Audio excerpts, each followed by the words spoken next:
Hi, friends.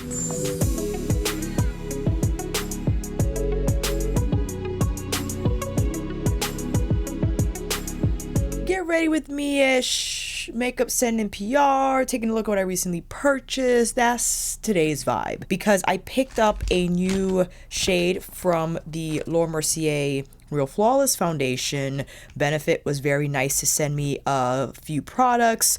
They gave me the goof proof, the fluff up brow wax, which I'm happy at one point I didn't purchase. It was on my radar. I'm like, no.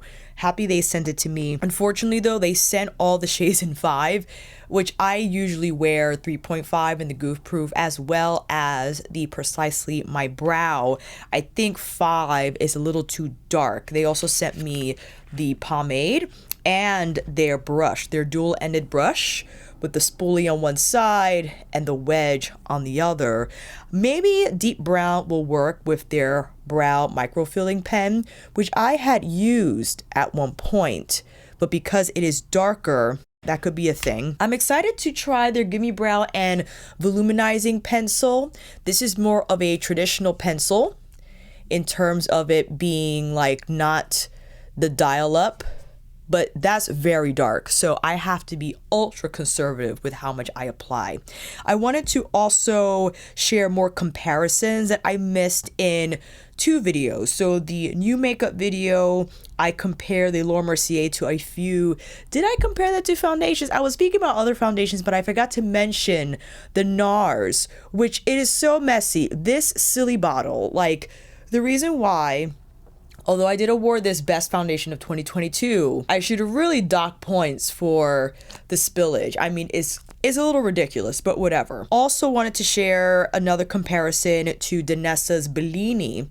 I forgot about Golden Hour. I was going on and on about Jubilee, and then I saw Golden Hour too, and it's like, gosh darn it, I want that one as well. I did find Smolder, so we'll compare that shade to the Final Surgeon's Blush Balm, as well as the Melt Cream Blushes. One of our fan members was like, sandy cheeks. And how could I forget about sandy cheeks? So we'll take a look at that shade as well, talk about the new Pat McGrath release. When I saw the sneak peek or the tease, I was like, it has to be bronzer, sunlit, whatever the caption was on that IG post, and to see all shades revealed. But I am trying to be conservative. The most I would like to purchase, 2 shades. I'm going between the 4th and the 5th shade, but bronze terracotta, again, terracotta anything. I'm not sure if that will be too deep for me, but I feel if it's the similar consistency as the Divine Blush, where it's buildable, I could get away with that color. I just gotta be really careful with what I apply it with, where I apply it, because I don't know if I want the 4th shade. I feel the 4th shade will be too light or just kind of give me enough. Because I don't want to buy 3 shades, fam. I'm trying to be good, all right? Like, this is tough. And the new quad looks gorgeous. But I also brought out Natasha Denona's Mini Nude, because that kind of reminded me of Mini Nude. It's not the same. I understand. Let me quickly go to Pat's IG again, just to check out these shades. All right, so when I looked at the arm swatches, I'm eyeing, let me see here, Bronze Nirvana, which is the warm tan bronze, and then Desert Glow. I don't think it's a huge jump from 5 to 6, but the undertone definitely looks a little more neutral. So Bronze Nirvana, Desert Glow, that is the tan bronze with sparkling golden pearl. To have a little bit of that golden pearl, I think beautiful on the cheeks, especially if you're just relying on that shade to be your cheek product of the day. But the 6th shade is Bronze Divinity, and that definitely has a little more heat to it, a little more body to it. Oh, but it's so pretty. I feel that to be practical, however, I should really just stick to Bronze Nirvana and Desert Glow. So if you're around my skin tone, fam, let me know. Do you have your eyes on those shades as well? Also, the Divine Blush in Divine Rose 3. Divine Rose 3 is found in the Nude Venus palette, which I think is like at TJ Maxx right now. how that happened. So this is supposed to be like a coral rose. It's a beautiful shade. I already have it. I understand how getting it in the single will be much more convenient. But here's the thing, fam. We've seen that what Pat usually does is put things in palettes.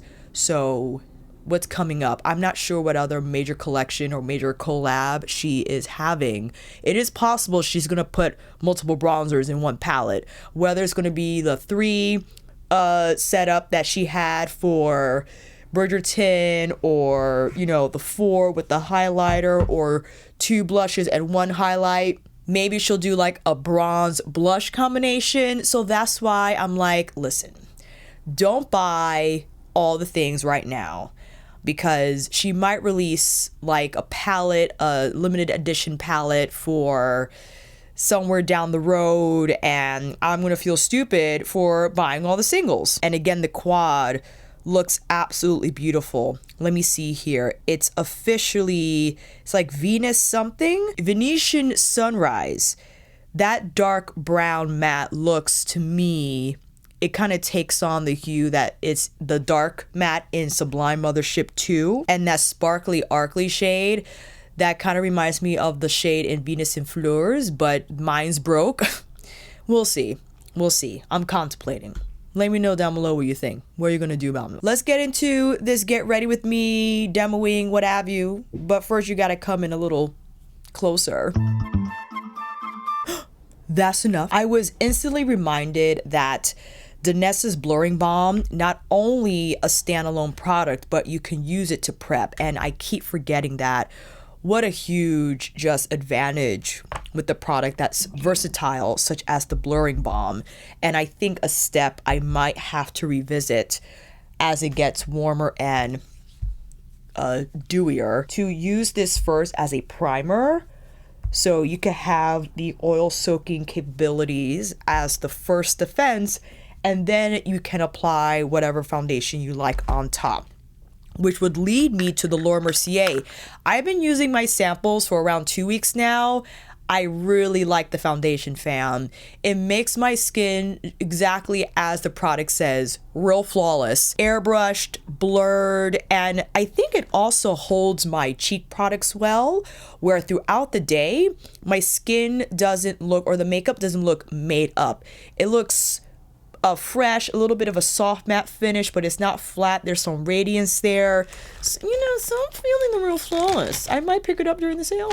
So again, my crummy samples. Here's Chestnut and here is Ginger. You can see the differences in shades. I will apply, I'm going to do this for you, fam, even though I'm going to the gym later. No one's going to really tell the difference. Let's apply Chestnut on this side so you could take a look at how that shade appears. I believe the undertone is medium cool. And then Ginger, the undertone is neutral, but overall you see that the shade is a little warmer. So again, here is Chestnut and here is Ginger. And although Ginger technically is a better match, Chestnut is a little too light, because, you know, immediately you could see the other side.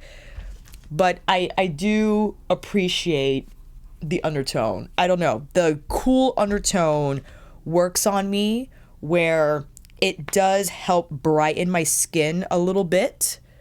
But I don't think it will be ideal as we head closer to the summer season. You know what I mean? So whisking that down the center. And just look how beautifully it kind of erases everything. It's fantastic. And something I do love about it as well is just its fluidity and how easy it is to blend out. Every time I apply this, I'm like, this just blends so quickly. So here's a look at Ginger. And again, it provides a little more warmth. You know, the shade overall is a better match, 100%. Beware, however, because this foundation moves so well, that I try not to apply as much on my forehead, because if you do, it can gather a little bit and look made up on that region, on me anyway. So, you know, I think I applied way too much even just now. So I'm tapping off on my towel here to get that part of my forehead, bring it down, and I usually apply a little more around the jawline because I have more hyperpigmentation on this side than I do here. But again, just see how everything just comes together in a real flawless way. And also, this is the Makeup Forever, their new brush, the 109 Wavy. I don't know if it's new, but they sent it to me in PR. I just love the shape and the surface area of the brush. It is synthetic and not too dense, but not too floppy either. I just feel the construction and overall design of the brush makes it fairly easy and quick to apply any foundation, but especially this one. I like Ginger, I do. Chestnut, listen, Chestnut was our intro to the Real Flawless, and we love her, but you know, this might have been more appropriate, I don't know, like in November, where we were gonna head into the sallow season of things. But now March is here, end of March is here, we're getting into spring, so I definitely appreciate a little more color. So Ginger it is. Boiing, Benefit sent me their Cakeless Concealer in the shade 6.4 Happy Feels. You know, this looks medium. I think they describe this to be like olive. We'll give it a shot. I am in the market for a new concealer because my LYS is running a little low. So I just have that on my radar when I have to buy another one. I know people really like the Huda one, but let's give this one a shot. Okay, the consistency is nice. It blends out easily. Although I do feel the LYS is a little more fluid and it has a little more radiance, which I think I prefer. That's not too bad. I don't detect any green. What do you think? Olive can be a little funny. I'm forever burned from when I purchased, back when Fenty released their brand and their foundation. I bought like the olive undertone shade, or a shade with an olive undertone, and remember distinctly when seeing myself in the mirror, I'm like, I look green. So anything that's olive in undertone, I'm like, oh gosh. But this isn't bad. Although I think I still prefer my LYS medium golden shade. It's a little more brightening without it looking too abruptly bright. It's just right. But you know, this was sent to me, and if I need more concealing, maybe I can use this in the meantime while I search for something new. I think applying the Danessa blurring balm first really sets up the Laura Mercier well. Like, it doesn't have any obvious tack or whatever to it, and it's mostly soft matte, but it doesn't look dry. We like that. All right, let's fluffy fluff. The Fluff Up Brow Wax. So different from their 24-hour brow setter, this adds a little more texture to the brows, makes them look, you know, as it says, fluffy. So the thing is, however, you gotta make sure you groom, because if the hairs are too long, it kind of looks a little crazy. I recently trimmed my brows, so I think we're okay for now. But I understand how people, you know, like this fluffy brow trend. Is interesting. I think I have to cut the hairs on this side a little more though. All right. So I used this yesterday briefly. I like how it feels. It looks white on the spoolie, but supposedly it's supposed to dry clear. Let me see what the here we go, Gimmie Brow and Volumizing Pencil is doing. I'm not sure if I was supposed to do this first and then the brow wax afterwards. I feel brow wax first just to set up a little bit of structure.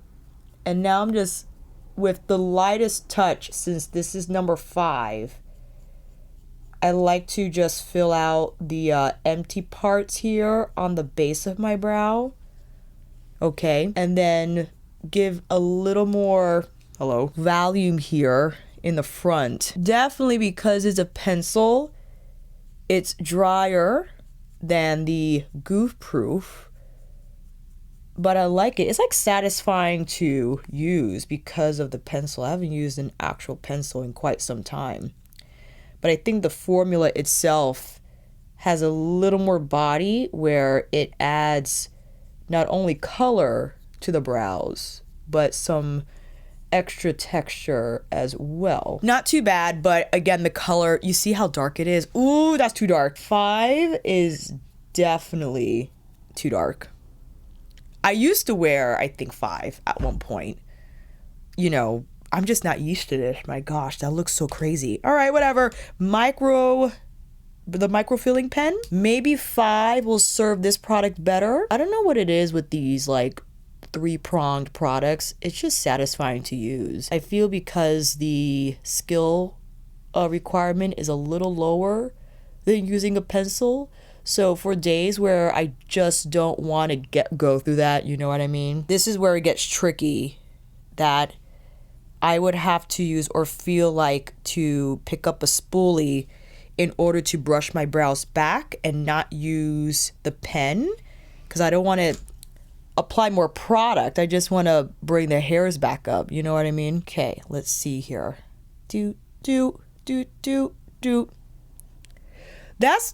I much prefer this brow. This brow is doing too much. So, okay, good to know. 5 works for the microfilling pen, but 5, the shade for the volumizing pencil, too much. But the combination with the fluff wax, I think pretty nice. That's great. All right, we like that. I will keep an eye on the Boiing all day to see how it wears. The Laura Mercier though, yes. I have to then maybe wear this tomorrow and kind of compare. So much noise. I feel the NARS has more of a natural finish to the skin, whereas the Laura Mercier a little more soft matte leaning. Now to quickly swatch, this is Danessa's Blurring Balm Powder Flush in Bellini. Vital Surgeon Smolder. Ooh, a lot more muted. Melt Cream Blush Light in Sandy Cheeks. Definitely a muted version of Bellini. And just for kicks, I wanted to also swatch the Melt Cream Blush Light in Cali Dream. This is exactly what Pomelo looks like from the Haus Labs Color Fuse blush. But I just wanted to swatch it for context. You know what I mean? Like, this is what the Color Fuse would look like in powder form. And I've been told that Pomelo Peach builds up quite nicely, so it's, I don't know. We shall see, but this is what I wanted to do. I wanted to apply Hibiscus Haze first, and then Bellini on top. So taking Hibiscus Haze on the majority of the cheeks first, just to set up the color runway, if you will.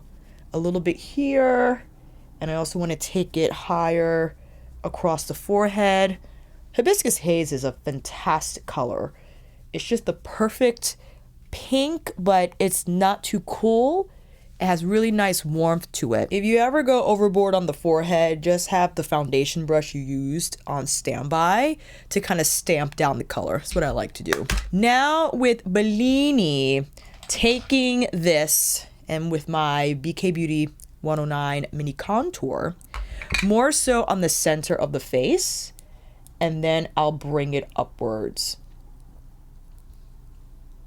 Ooh, that's a lot. The Danessa powder blurring balm, the Blurring Balm powder flushed, packs a lot of punch. Like, you don't need a ton at all.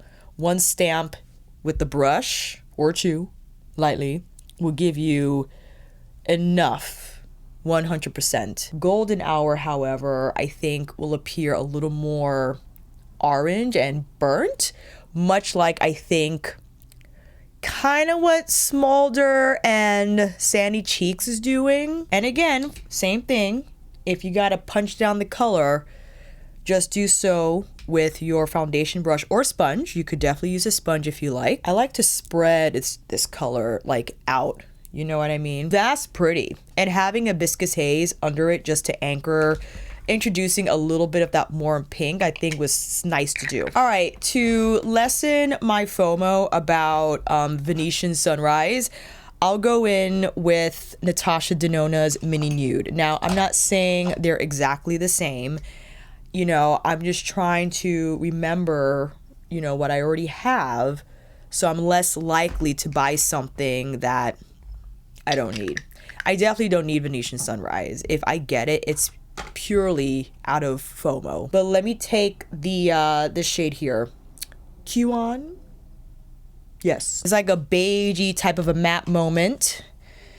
I haven't used this palette in a very long time, but definitely one of Natasha's best from her minis. And I generally adore the mini palette in terms of practicality, mobility. It's easy to pack. You got a lot here, particularly mini nude, where this one has 2 mattes and 3, whereas I feel like some have 4 mattes and just 1 shimmer. Is like, maybe some prefer that, but I definitely like a little more shimmer and metallic, especially from Natasha Denona, because you could just place it all over your lid and not necessarily use a matte to blend out the edges, you know what I mean? Okay, I'm gonna go in with this shade here. Let me plop that down with my finger first. So pretty. I could definitely wear this with my Pat McGrath bronzers. But I know it's like everyone wants to see the whatever products in action. I don't know if I'm gonna get PR, and I'm quite frankly not expecting it, because, you know, it's not consistent. It hasn't been consistent with receiving PR from Pat McGrath Labs, and it's fine. I usually get a FedEx alert where if something is on its way from headquarters, it's like, oh, that's nice. But at the same time, that's why I'm planning my strategy now. You know, I'm trying to be more practical with my spending, and while I understand people come to me with Pat McGrath inquiries, if you will, comparisons and the like, you know, I still have to buy it. Like, my AdSense has gone down significantly.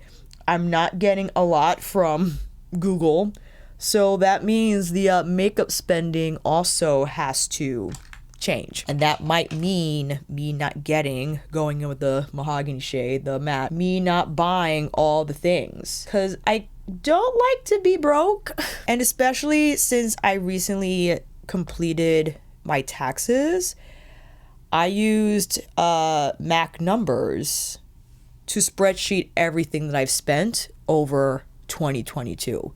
And when you encounter the amount of money you spent over the course of 1 year in different categories, food, home, you know, apps, software, equipment, whatever it is, it's like, whoa, whoa, whoa. When you encounter that number, and I spoke about this in my Black Friday spending strategies video, that it's important to know what you spend, because when you see it, you're just less likely to go willy-nilly, because you're like, okay. And for this year, I want to choose the numbers template that has the pie chart. Nothing like a hearty visual to tell you where the majority of your spending is going, okay? That big wedge on the pie, makeup. So, you know, I'm trying to make that wedge a little smaller this year, and it definitely takes a little willpower to go against what I would usually do. The old me, 100% would say buy it all, get all 8 shades, because everyone goes to you about Pat McGrath. Not everyone, of course. People go to you about Pat McGrath, so this is for YouTube. And I'm like, no. Right now, I don't even know if I'm going to get that money back if I do choose to get everything. And sure, there's Afterpay, but I'm not trying to rely on that either, because I've done Afterpay in the past, and it is dangerous.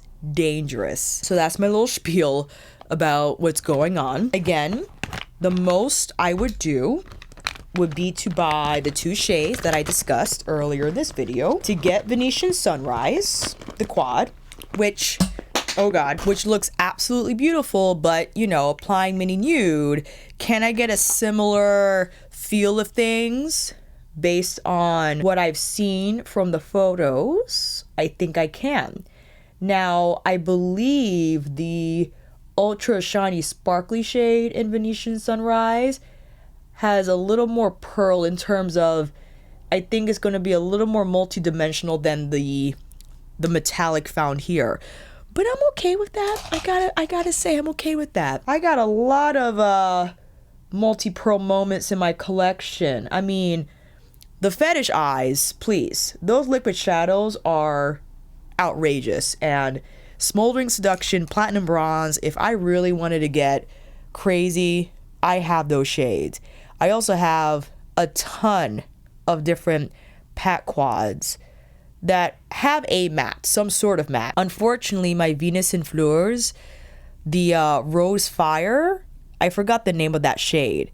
It's so broken. I have to press it back in because it is a hassle to carry that quad around because the residue from the shadow seeps out of the compact and it gets on everything it's near. So it just makes it a pain to travel with. And I think better if I take the time to just pack it back in. I do that with alcohol, correct? I forgot the what you need equipment wise, supply wise, to make that happen, but I think it's alcohol. Went in with my beloved black coffee as always. All right, let's slap on some mascara. I'm gonna get in with the Surratt also was kind enough to send me a few items. They sent me their Surreal Skin foundation, this guy that comes with the built-in brush in number 7. I gotta say, listen, I know this is not the most hygienic way to go. If only they created a separate brush like the one they have on the end of that foundation stick. And 7 is a little light. I did request 7 because I thought that would have been my shade match. It is a little too light.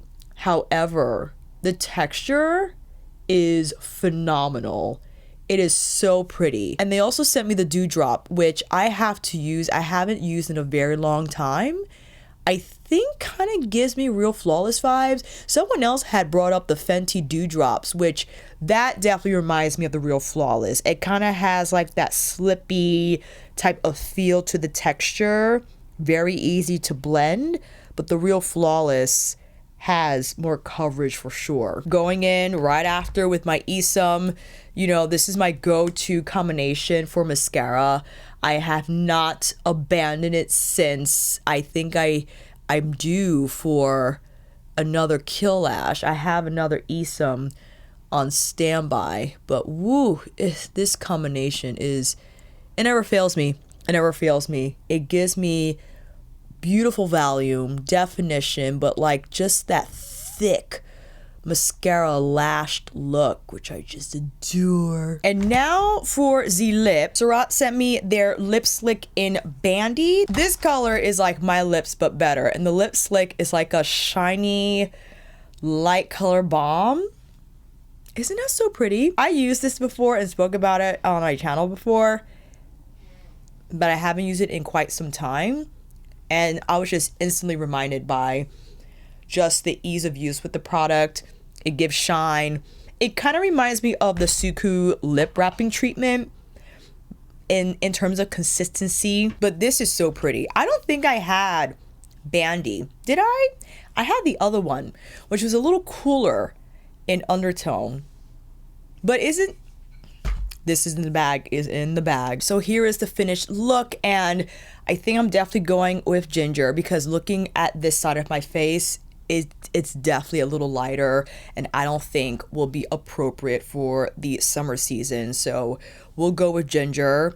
I might even argue for a deeper color because this matches me now, but you know, I'm going to be wearing my hat, so I'm not going to get tanned in the face. But if I end up, you know, while walking around getting a little bit of color, maybe ginger, maybe I should go more than ginger. We'll see. But right now, ginger is a great fit. Have been loving the Haus Labs Color Fuse blush in Hibiscus Haze. Bellini, outrageously good product. I mean, now with my eye on Jubilee and Golden Hour. Golden Hour is like that more rusty orange shade, which I just think, is so magnificently beautiful and an easy go-to for the summertime. Like, you can't go wrong with that shade. What's holding me back is the fact that I do have Tower 28's golden hour. That's funny. But I prefer the consistency from the Danessa. The Danessa, again, it uses the same technology found in her blurring balm, which, you know, combats excess oil and keeps the complexion appearing fresh all day, which I much rather have during the summertime. Don't want to look dewy.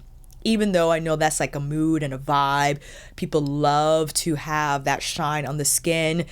I feel those finishes reveal more skin imperfections generally because of the high reflective finish.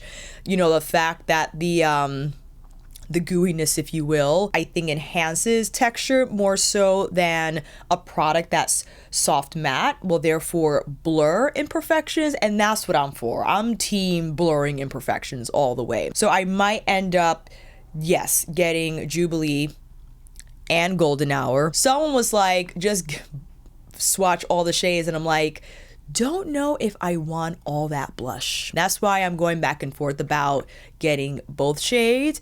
And listen, all the shades look wonderful, but I'm just, listen, man, I'm just trying to be a little practical, okay? Also, I ordered Phyto Surgeon's Ember because I was curious to see how that would look, and maybe that would fulfill my desire to buy Golden Hour. But Golden Hour, the hardiness of that shade just looks wonderful.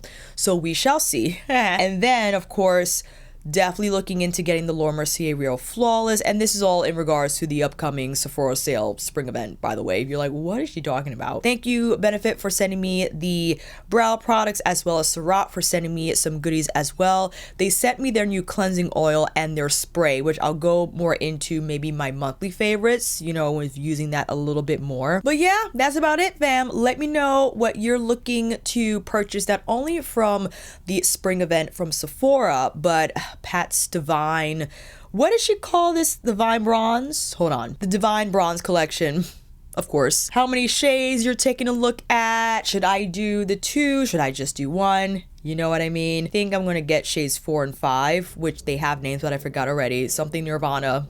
All the Nirvana. Yes, looking at Venusian Sunrise, but I feel like I just need to stick to what I have. And I kind of, you know, did the bronze vibes on the eyes. I also have Natasha's mini bronze, so anyway, fam, always a pleasure to hang out with you. I'll see you down in those comments, and until then, that is a wrap. Thank you all so much for watching. I hope this video helped, and if you like this video, please give it a thumbs up or maybe consider subscribing to my channel. And until then, I will see you on here again with another review tutorial. Get ready with me. What am I gonna get with all the things that are coming up, or vlog? Just do one, Alicia. Take care, and I will see you again soon.